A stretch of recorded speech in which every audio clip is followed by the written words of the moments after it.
Tok Sénégal Mamadou ñu ngi lay nuyu di la dalal. maa ngi lay fay Aïssatou di la jaajëfal di nuyu Pape Alioune Sarr di leen wax namoon naa leen. ñoo la raw ndax ñun ñoo ëpp lu ñu lay jàmbat alors Mamadou ma bàyyi la rek nga tënkal suñu téléspectateurs yi sa chronique bi nga xam ne ci nasaraan nga ko def. jërëjëf Aïssatou maa ngi nuyu aussi Assane Gueye bi nga xamante ni moom moo fi toogoon fan yi yëpp. di ko jaajëfal itam. waaw ci tënk rek Aïssatou li ma seetlu mooy réew yu am doole yi ñu leen di woowee Occident. dañ ñu toppee mbooro. bi ci mujj mooy Coupe d'Afrique des Nations de football. nga bàyyi ba ñetti semaine des ci. ñoom ñi nga xamante ni ñoom ñooy kuréelu club. yu boole ñiy football foofu ci Europe club de football yi. ñu ne daal Coupe d'Afrique bi nañ ko ràndal ci kaw lan ñu ne amul protocole sanitaire. c'est vrai bëri na ci suñuy footballeur boo ko xaymaa ëpp na peut-être 90%. footballeur Afrique yuy football Europe n'est-ce pas loolu mooy dëgg gi. waaye defe naa loolu du cëru club européen yi parce que football dafa am lu ko lal niñ ko organiser. CAF kuréel la boole maanaam fédération yi nekk Afrique. mais am na FIFA. FIFA mooy saytu doxalinu football bi ci àddina bi. donc interlocuteur u CAF du club Europe. FIFA la. CAF la.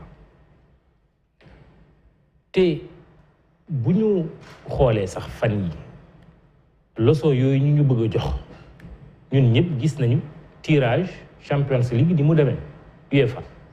bu nekkoon Afrique musiba naaru laaj ñu ne mënu leen dara ay cuune ngeen nangam dañu war a sax tas lépp te di si ëpp nag ñun africains yi dañ ciy ànd parce que loolu moo ñu néewal doole ñoom dañuy néewal doole mais ñun suñu bopp dañuy néewal doole suñu bopp donc loolu pour man sax Covid bi prétexte la xam nga Europe moom wax dëgg yàlla Aïssatou mënuñuy joxe exemple ci wàllu maanaam mbas mi ndax fa la ëppee nit ñi fa faatu fa la ëppee li mu yàq ci seen jokkalante seen maanaam seen dund fa la ëppee te ñu ngi football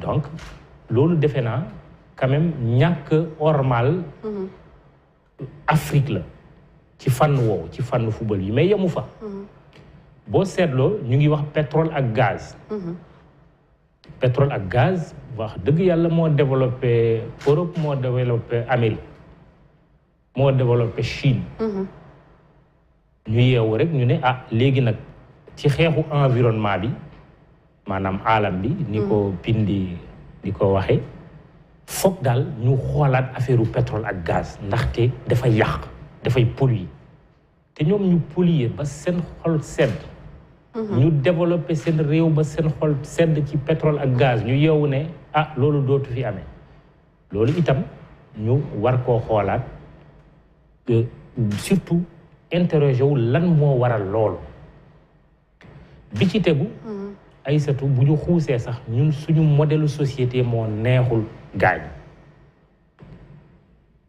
bu ñu waxee ñu ne seen société kat yéen daal mbirum góor jigéen dangeen koo bañ xam nga loolu du dëgg wax ju yàqu la ndaxte mbirum góor jigéen xam nañ ko c'est dans toutes les sociétés du monde ku doon góor jigéen dafay nekk ci suñu société kenn du ko buntu xataal nit ñi dañ koy sopp sax ci li mu nekk mais am na loo xamante ni ñoom loolu moo tax man ci sama chronique dama ne ñiy xeex fii contre mbirum góor jigéen fi ñuy dooree du foofu parce que problème bi du homosexualité ki doon homosexuel parce que noonu la ko yàlla bindee loolu munoo ko tere doon homosexuel seen projet ñoom mariage homosexuel loolu la ñu war a viser maanaam góor mën na sëy ak góor jigéen mën na sëy ak jigéen ñu ne mën ngeen dem uti ay xale yi ñu indi leen ci kër gi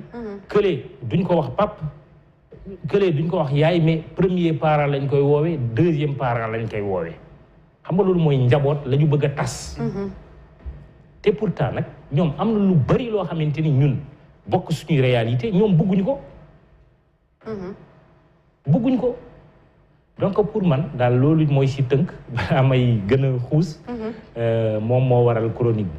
Très bien alors Mamadou wax nga ko Coupe d'Afrique des Nations dugg nga ci pétrole ak gaz wax nga également ci lu jëm ci wàllum homosexualité alors naka la ñu mën a expliquer pression bi nga xamante ne ñii ñu ñooy réew yi nekk ci bitim réew di puissance étrangère yi di ko exercer ci Afrique naka lañ ko mën a expliquer. waaw tontu bi damay citer kenn ku tudd docteur Oumar Farouk Ibrahim.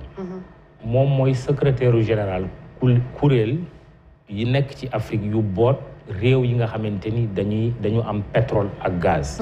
dafa ne tous les efforts sont faits pour freiner l'essor de l'Afrique maanaam ñoom ñi nga xamante ni dañu nekk ay réew yu développé li ñuy mobiliser ci seen maanaam ci nuñ koy waxee en bon wolof maanaam tous les efforts maanaam dañu taxaw waaw seen doole voilà seen doole yépp la ñu boole di fexe ba Afrique du mën a avancer du mën a développer te loolu boo ko seetloo balaa sax ñuy wax tey nga ñëwaat ci passé bi du ñu ay passéiste man du ma passéiste mais dafa am solo nga fàttali ko démb professeur Iba Der Thiam moo ñu ne yal na ko yàlla yërëm balaa muy faatu mu ñëw fii sax di ñu nemmeeku ci waxtaan boo xamante ni ci histoire générale du Sénégal la woon quoi ci tànk yooyu la nekkoon ñu war ko bindaat dafa ne man de li ma seetlu en tant que historien te ma xam li xewoon démb ni gars yi di doxale bu ñu moytuwul maanaam dañ ñuy recoloniser waat xam nga loolu wax bu xóot la bu am doole la te loolu daf ñu war a yee ñun ñëpp rawatina nag surtout ndaw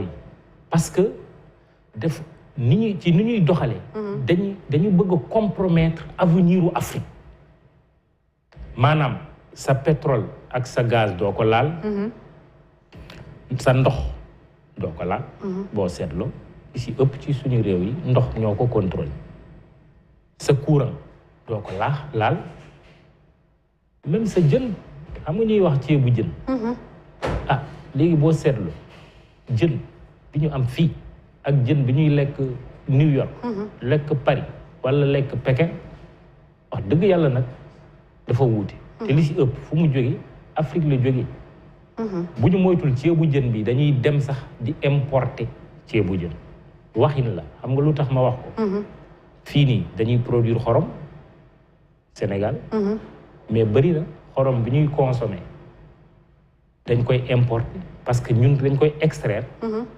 duñ ko transformer ñoom dañ koy jël dem transformer ko diñ ko jaayaat donc loolu moo waral que pour man projet bi noonu laa koy woowee projet de développement la te développer xeex la il faut pas ñuy nelawal ñu ñuy gëmloo ni dañ leen di may xaalis dañ leen di lebal xaalis dañuy ñëw dimbali leen ci seen pétrole ak seen gaz dañuy ñëw non question d'intérêt la Union soviétique pour mu jóg dafa xeex jaamarloog ñoom Chine pour mu jóg dafa xeex jaamarloog ñoom donc ñun dañu war a xam ne mbir mi xeex la xeex du forcément doole mais xel la ak taxaw temm ne lii du fi amee foog ñu jóg pour ñu développer suñu continent ndaxte amul kenn kuy jóge bitim réew pour développer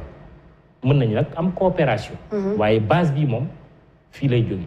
Très bien alors Papa Alioune Sarr Mamadou mu ngi koy wax léegi di wax ñëwaat ci kàddu yu am solo yi nga xam ne professeur Iba Der Thiam waxoon na ko dem ba ne bu ñu moytuwul lañ ñuy recoloniser alors Papa Alioune Sarr ndax jàppoo ni ñun dañ ñu recoloniser mais d'une autre façon. oui moom la ñuy wax puissance douce mooy la puissance douce là nga xam nañ ni puissance dure ay fusils armes kenn du ko utiliser ñu passer par le canal de l'éducation par le canal de l'imaginaire ay séries mais aujourd'hui par le canal diplomatique mais Mamadou fu mu jeexalee rek le mot est extrêmement important souveraineté nag kenn du la ko jox yaa koy jox sa bopp au fait c'est important mi ngi wax léegi ci Coupe d'Afrique des Nations et Jeux olympiques boo xaw Tokyo c'est au Japon c'est pas loin de la Chine c'est 206 pays ñu fa dajaloo c'est 11 000 athlètes Jeux olympiques am na la Coupe d'Europe, c'est du 11 juin au juillet. On l'a joué dans plusieurs villes. Covid-19, la Copa América en Argentine, et Messi a dit.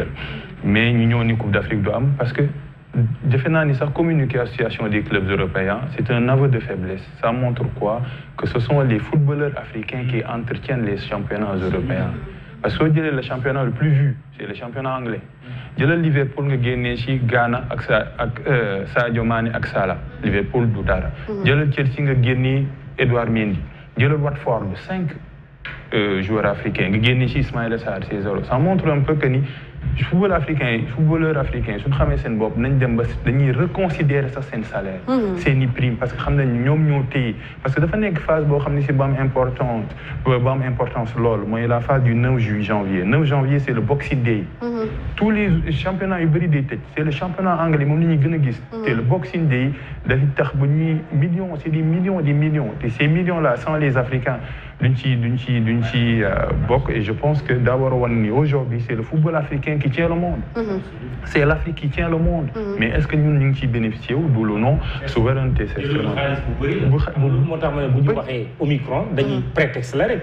mais mbir mi enjeu bi xaalis la. Très bien alors Mamadou. j'ajoute Omicron mi ngi jóge Afrique du Sud. Cyril Ramaphosa yàgg naa wax ni daa ñu ko commencé ne nationalisme ci vaccination bi.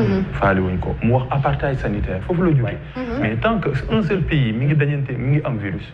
Les pays européens sont menacés su fekkoon ni vaccin yu ñu yoroon séddale nañ ko en Afrique ba gars yi vacciné wu Omicron du leen sonal aujourd'hui Omicron Afrique du Sud mais c'est fait en Angleterre c'est 88 000 démb nouvelle contamination duñ def fête Noël et voilà les conséquences nañ dimbali nit ñi absolument te vaccin yi Bernie Sanders États-Unis mu nekkoon candidat pour falu njiitu réew dafa ne am ci ñi investir ci wàllu vaccin ñi ci investir maanaam borom gaa yi borom xaalis mu ne ku ci nekk sa koom-koom sa alal yokku na de 10 milliards waxuma la CFA de 10 milliards de dollars quand même donc vaccin yi si boppam affaire business la En tout cas, merci beaucoup, Mamoudou Ibra Kane, et à la semaine prochaine, Inch'Allah. Mais Djadjif, c'est tout. Djadjif passe et Juma Moubarak. Nous allons faire le vendredi prochain. Inch'Allah,